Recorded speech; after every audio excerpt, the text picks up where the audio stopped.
Welcome to the MLB Prop Pick Show, powered by the Bad X. I'm Jon Metler. He's Derek Carty.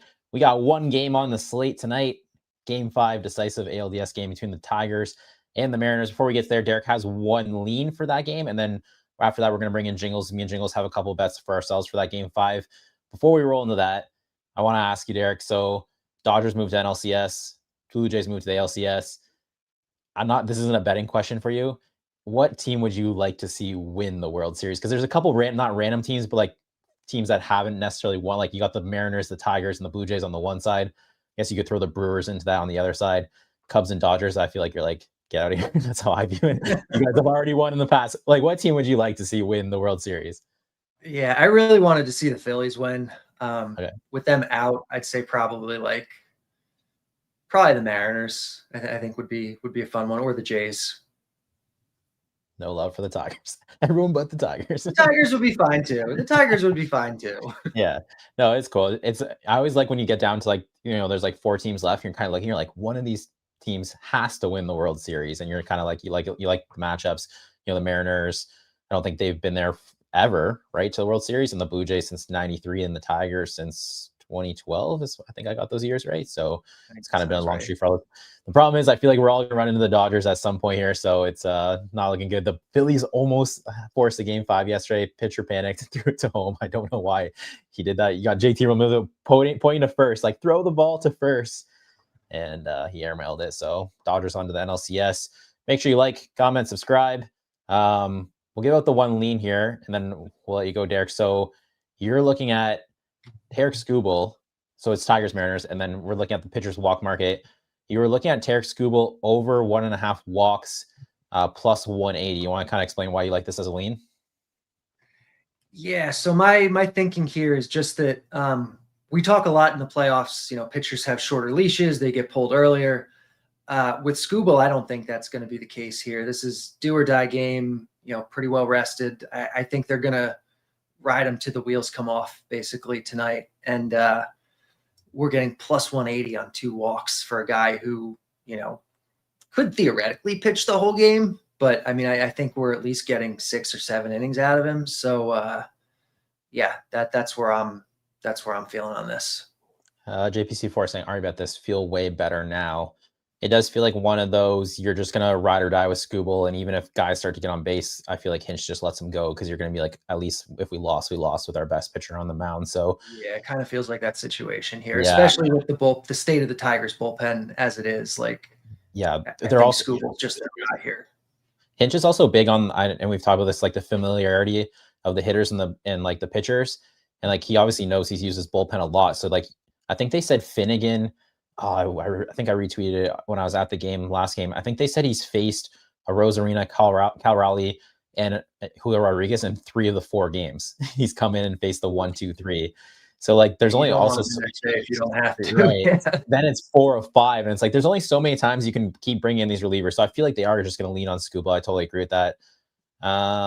Plus 185 on 365, plus 150. Do you have the kind of the break even? Because obviously it's just a lean, so it's got to be pretty close, right? Jason's asking plus 150. Okay. Let me take a quick look. So again, the bat's got a pretty aggressive Skubal pitch projection today. I think over 100 or around 100. Break even is theoretically 109. So I think you're still fine at 150. Certainly in lean territory there. But yeah, I think you're good to go on that. Can you parlay the pitcher walks with batter walks, or is that not allowed for SGPs? Do we know? I feel like that would be question. Jingles would know that because JBC4 saying Kirby has to walk Carpenter, doesn't he? Carpenter has 5 home runs against him in 10 at bats. So it's if George Kirby's going to go over his walk total, it's probably going to be correlated to Carpenter, maybe pitching around him. And then I feel like Skubal kind of has the same guy where Jorge Polanco took him deep twice. Oh yes, you can on DK. That's interesting. So Jorge Polanco took him deep twice last game. So if there's one guy Skubal's probably going to pitch around, you would think it's Polanco because nobody else even squared him up or had hard contact. So you'd think he'd maybe be a little more careful with Polanco, but that's a good point too, because you could see something like that happening. You obviously have lots of room for gamesmanship in a do or die scenario here. There could be, an intentional walk that sends him over. Like there's the chance for lots of ways. Yeah, the George Kirby Carpenter thing's like 5 home runs and I think it's 11 at bats, 10 at bats. That is complete ownage right there. And you could tell George Kirby was so frustrated when he got him last game because it's probably like the pitching coach was like, "Don't pitch this," and he was like above the zone a little bit, fastball high, and he still took it out. So we'll leave at that with you, Derek. So you got the 1 lean, Skubal over 1.5 walks plus 180 there. We will see you next week for the league championship series. Enjoy your weekend. Enjoy the 2 Game 5s today and tomorrow with the Cubs and the Brewers. All right. Have a good one. Good luck, everybody. All right, let's bring in Jingles now because we got a couple bets here for this Game 5. Do you want to victory lap your Blue Jays first before we get into this? You're on mute, buddy. I'm muted the whole time. Good work. Clean move over there. Do I want a victory lap? No. We're Barry Sanders over here. We knew we were going to get through. Probably should have done it in 3 games. Happy to beat up. I had to sit there and watch A-Rod and Jeter and Dontrell Willis just give absolutely nothing to the pregame.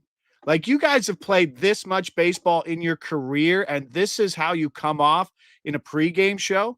Like, it just seemed dumb. I got nothing from it. It was awful. It was so pro-Yankee. And even Poppy said, I think the Yankees were going to win that game 7-3. So it was pretty nice to see that. I mean, everybody thought Cam Schlittler was goddamn Roger Clemens, right? Like, oh, Schlittler has 1 good game, and they're like, he's the savior, right? Like, let's not expect Trey Savage to have the same game. Let's just assume that the 1 game he had was awesome, and if we get anything near that, that's great. But let's not pretend like Cam Schlittler was a season savior. Are you gonna give the people what they want? The chat's asking for a little I forget how it goes, man, because listening to the 2 Dominicans talk is the funniest thing in English. It's one of my favorite things, right? Yankees lose. And they did it 3 times and they couldn't sync up with Poppy and Vladdy, but it was pretty funny.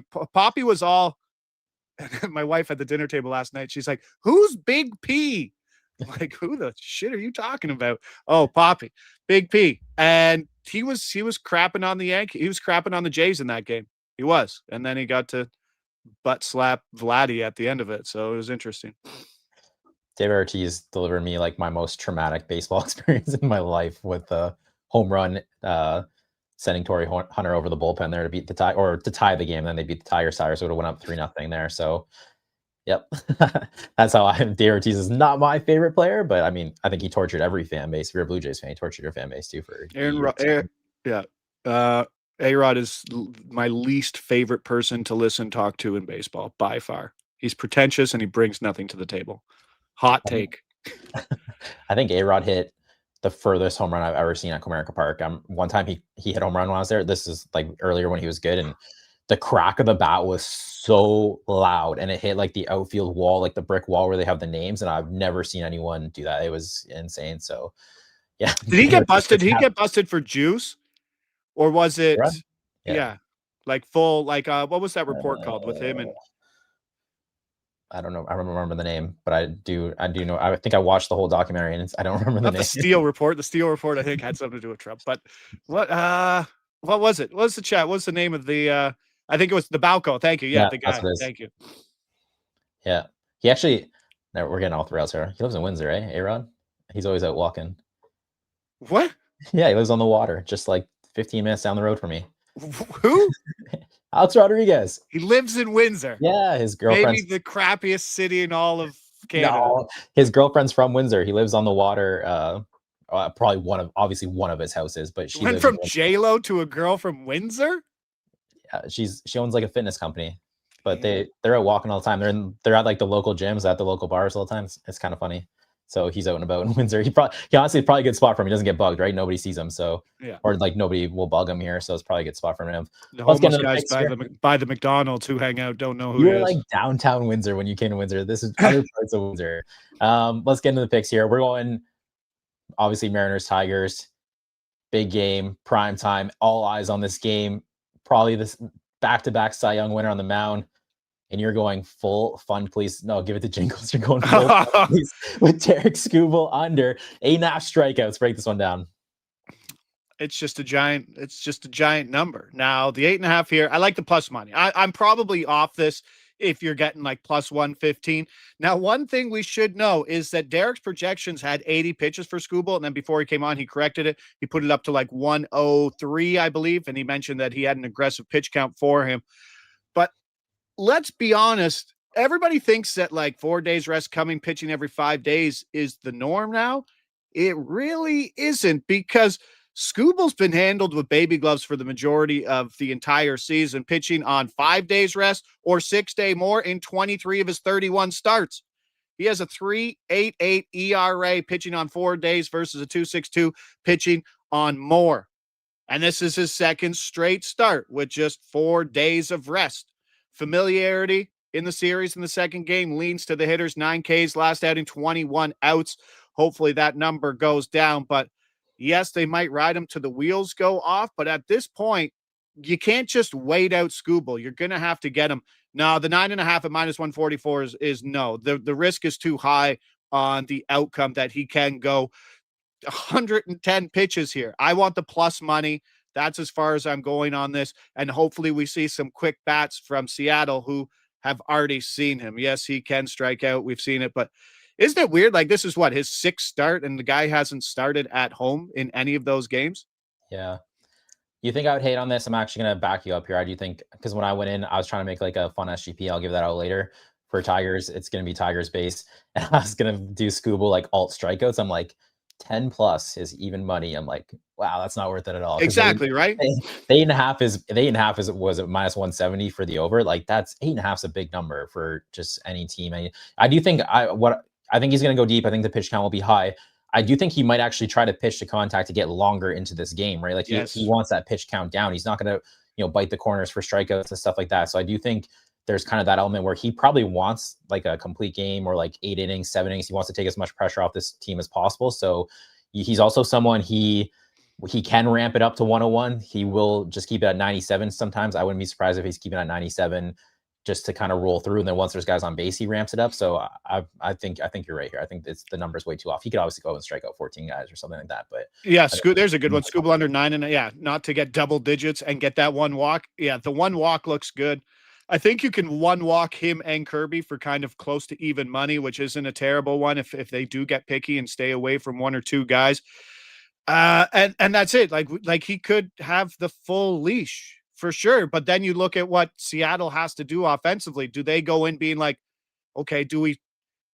And it's what you usually do versus Skubal. You can't go down 1-2, 0-2 versus Skubal because you're done. That changeup is the best pitch in probably all of baseball. And so they could be looking to get ahead early. And Skubal could be looking, like you said, to pitch to contact so he can get long. But on the other side, Seattle might be like, no, we need to wait him out. Like, our path to this game is 7, 8, and 9. If we see the bullpen for 7, 8, and 9, I think they have a great shot. The Mariners are 3-0 against Skubal this year. So as much as Skubal's like everyone's afraid of Skubal, they've actually been able to get to him. So I think personally, Hinch wants him to go 9 innings. I think the dream scenario is Skubal 8 innings. Will Vest for 1, and if they can anything other than that is a little scary for Tigers fans. But that's kind of the dream spot. Obviously, Skubal for 9 would be the dream. I'll give out my bet here.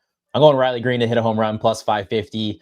I talked about this a couple of games ago in this series. I took Torkelson. I said Riley Greene kind of had an edge, and I was kind of breaking down. I don't like that in the playoffs.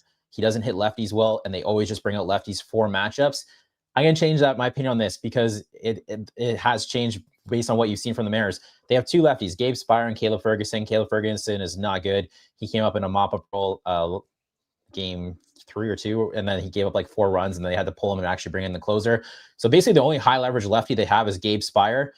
Riley Greene has 37 home runs this year. 5 have come against lefties, 2 against Gabe Spire. So I'm not even sure they have a lefty they want to bring in to face Riley Greene at this point. So do they bring in Gabe Spire to face him? Not sure. And if they don't, they're just going to leave right-handed pitchers against him. So I actually think something that could be a disadvantage for Riley Greene is fine against the Mariners. So plus 550 projections had this about plus 410. It was a really good edge. I bet this at BetMGM. So I'm going to take Riley Greene. He hit an absolute bomb last game off Gabe Spire. That was really far at Comerica Park. And he was saying he hasn't hit a ball that hard in a really long time. So I feel like that's obviously a confidence booster there. In terms of like weather, I think it's supposed to be raining in Seattle today, so I'm assuming the dome's closed. But even if I guess if it's open, the wind says blowing out. So the weather's pretty neutral there. So not too worried about that with Seattle. So I take Riley Greene to hit home run plus 550 at BetMGM. You have one more bet here. You're back in George Kirby against Skubal. Smartest, yeah. Trying to be the smartest guy in the room, and that never works out. But I like this one's interesting now. So this is a DraftKings. Kirby race 2, 3 strikeouts. Should be a Seattle graphic. All good, but we're minus 135 there. Now, Carty's numbers did just move. So the projection on Skubal strikeouts is a little higher. Now, those projections are high because Kirby Skubal is going to have a long leash, but this isn't a long leash bet. So I'm thinking maybe this gets a little longer because I don't have any influence on the market, but if you guys bet it, you guys might have some, but this is a 2-1. This is a 2-1 innings matchup. And we're just hoping that Skubal doesn't strike out the side. I don't think Kirby's going to strike out the side, but in that game 1 that he pitched, he struck out the side in the first. So this could theoretically be done in the first. And he added 2 more in the second. Skubal in game 2, he got his 3rd strikeout on the 6th out. And looking at the lineup, Torres, Carpenter, Greene, 33% K percentage this series. Kirby, each of the top 5 batters in this lineup had a K 2 times through the order. Will be interesting to see what happens with Kirby because we saw him as soon as it turned around in game 1 at 3rd time through the order. I think he got Torres early, and then he gave up the Carpenter bomb, and then he gave up a Greene single, and then he got Torkelson to ground out. But this is a guy who's allowing 290 batting average against and pitches 75 to 100. I think it's safe to put that under 15.5 that's juiced to the under somewhere if you need a boost or you need something, you need a 3rd leg to get that SGP. I think that's it because I think Kirby might just be seeing 18 batters. I doubt he turns around and sees Javi, especially I don't think he'll see Kerry Carpenter. That's for sure. No, that's where I think they would bring in Gabe. I think Gabe Spires more for Carpenter than Greene at this point because Carpenter struggled against lefties too. So, and Ryan Greene's taking him deep twice. So, but Torres is 6 for 15 in the series, right? Like he's right now their best hitter, 6 for 15. That includes 2 walks. He's also struck out 5 times. Carpenter has 7 Ks and Greene has 5 Ks. So it's a little top heavy there in the top as opposed to the middle. Yeah. Yeah. They're high strikeout, those guys. I like that one. I actually, when you think of like the 2 innings to 1 for George Kirby going, that's obviously a huge advantage. You look at it and you're like, Skubal's better than Kirby. But when you think, George Kirby gets to pitch 2 innings first. I know. And I think that's what it is. Usually you see that market and it's like the market's usually first strikeout. Like I haven't seen race to 3. I don't know if it's available anywhere else, but usually it's like first strikeout of the game. So the guy who pitches first obviously has a massive advantage, and it's certainly priced in maybe too much, but 3 is a number that you can navigate even versus Skubal. Yeah. All right. I got a fun SGP here.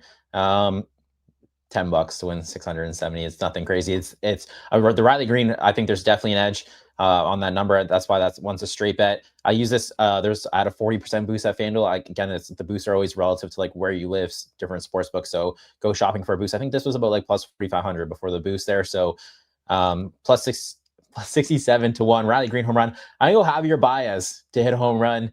I mean, this guy, maybe Cubs fans already knew this. Tigers fans are just learning this. I think he just doesn't focus for 162, but the second the lights are bright and there's pressure, all of a sudden he starts playing. He doesn't look bothered at all to meet the moment. And I think he honestly just goes up there, and whether it's like a bad pitcher on the Minnesota Twins or something, the at bats look the same as they are against aces in the playoffs. So it doesn't seem to bother him at all. All the at bats look the same. He hit a moonshot, yes, in the game there. Greene and Javier Baez both have home runs previously against George Kirby. And I mean, if you're getting a Riley Greene home run and Javier Baez home run, I think the Tigers are winning the game with Tarek Skubal on the mound. So just for fun, $10, pay 670. That's the one I put in there for the SGP. Trying to find my Javi Baez ALCS MVP. Let's see what number I got. 100 to 1. He's been really good for them. Like I honestly just think if he's like a 700 OPS in the regular season, it carries into like a 750 OPS in the postseason, which is actually really helpful because nobody can hit in the postseason. He just seems to, it's every at bat for him too. It'll probably happen that you'll start laughing or watching it.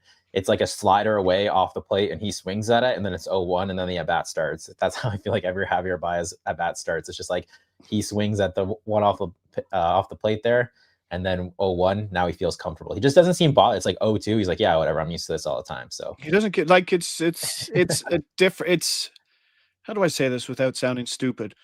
It's I don't know. Like if you ever go to like an international baseball game and you see like the Dominicans, the Cubans, like you see those guys doing batting, like they got live music going, everything's happy. They just aren't phased pressure wise. It seems like I don't know. I think it's a different thing. I think they just have a different attitude to competition, right? You just see Vladdy step up and be like, okay, sure. Now we're just going to do it. Right. The pressure doesn't seem to bother them. And Javi's a guy who's done everything in baseball. Like he's paid, he's done everything, he's won everything, and he doesn't care, man.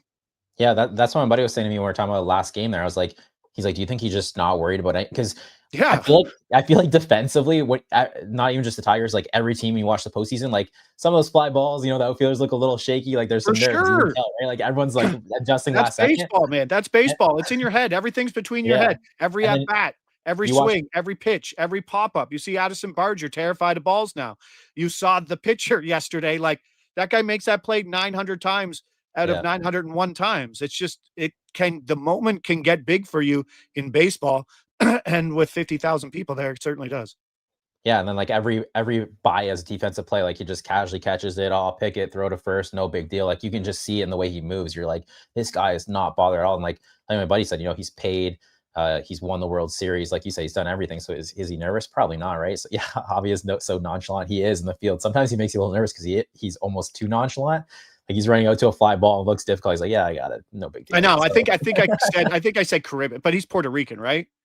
He's Puerto Rican. Yeah. Yeah. Okay. But I mean, there's still the same swagger and the same attitude as like the DR guys, right? Like it's important. And did he win? They didn't win a WBC, did they? On that throwout, what was the play on the tag throwout? Yeah, that was when he was pointing at Yadier Molina and then tagged him. Yeah, I think they did win that year, didn't they? I think so. So he's literally done everything. Yeah, so he's won World Baseball Classic, World Series. Add a Skubal walk to your SGP, and it's 7,000. Yeah, 25% boost on DK. Yeah, I just don't think the good pitching bothers him either. He's just going up there to hack, right? He's like, yeah, I'll take a swing at this. So, lastly. Question for Coach Josh here. The pitcher throwing to home. What do you even say to that guy after that? Or like, what? Panic. His internal clock said, I've stumbled too much. The moment sped up on him. Like when you're normal, like we just talked, the game slows down for Javi. When you're good at stuff, the game slows down and you know your time. One bobble, and in his head, he's like, I've lost the play at first. And he's already looking forward, and he saw the runner, and then he makes the throw. It's a snap decision. The old synapses weren't firing properly. It sucks. Buddy sent me that. That's the first walk-off error in the history of playoff baseball. Really? Buckner was game 6. Like I got to double check out there. There's old Uncle Josh saying, yeah. Spreading false information as always, but that was the first postseason series in the history to end on a walk-off error. That looks like it was posted on X, so it's probably fake. But yeah, interesting. That guy, I don't think he'll be blamed. I think he'll beat himself up more than anything, right? I think that's the world we live in. He'll be harder on himself than anybody else will be. I saw the manager talking to him when he was walking off the field. I was like, what do you even say to a guy in that moment? Because he obviously just feels terrible. You got Real Muto pointing to first, like, throw it to first. And then you watch the replay, right? And he paused. Even after he fumbles it, and he pauses isn't even out of the frame yet. He's still like not even halfway down to first, right? Like he had more than enough time to throw him out. It's just that was a rough night for Philly fans, as producer Mick puts in the chat. These Philly fans have the Eagles. They're Jackson Dart and Cam Scatterby. 17 points in the first half. I couldn't hit my over 24.5. Thanks a lot. Awful. Cam Scatterby, your new favorite running back? I think he's cashed. No, but I just realized when I looked at the odds, I'm like, oh, there's Jackson Dart at like plus 150 or whatever, plus 450. If they keep winning, like I don't see there a world being where Skubal wins Offensive Rookie of the Year, and Dart finishes the season and doesn't finish ahead of him. I should have got Dart. I feel like Dart is like matching personality to city. I think that's a good fit for him. New York. He doesn't seem like any personality matches that city, right? New York. There's a lot of pressure to play New York. Any outgoing personality. Oh yeah, but there's a lot of pressure in New York. He's awful. Everybody loved him. So yeah. Well, Chris asking us any Cubs Brewers leans. I haven't looked at it, to be honest. I haven't looked at the market, so I don't know. Have you looked at it all or no? No, I was busy watching 28 hockey games yesterday. My brain's that'll be a tomorrow tweet from for Cubs Brewers, Chris. I haven't looked at any of the markets there. So all right, we'll leave it at that. We'll be back next week for ALCS. Game 1 will happen on Sunday. Won't see you then. Monday. Monday for game 2. Could be Mariners, could be Tigers. Hopefully it's Tigers and we get a really good rivalry here. Chat, we should also throw this out here. I think we need a side bet between me and Jingles for Tigers Jays, but so have any ideas? He's putting the cart ahead of the train or whatever that is. So if that happens, I think we need a side bet here between me and Jingles. So if you want to maybe tweet that at us, because we won't have a show until game 2 there. So we'll be back Monday, 9:15 a.m. Eastern for game 2 of the LCS. If you're in Canada, enjoy your Thanksgiving weekend. Everyone else, enjoy your football, enjoy your baseball. I get to Uber whatever meal I want to my house. You alone this Thanksgiving? Paid by you if the Jays win. Oh yeah. That's cart before the horse. Nailed it, JPC4. I think I said cart before the train. Nice one.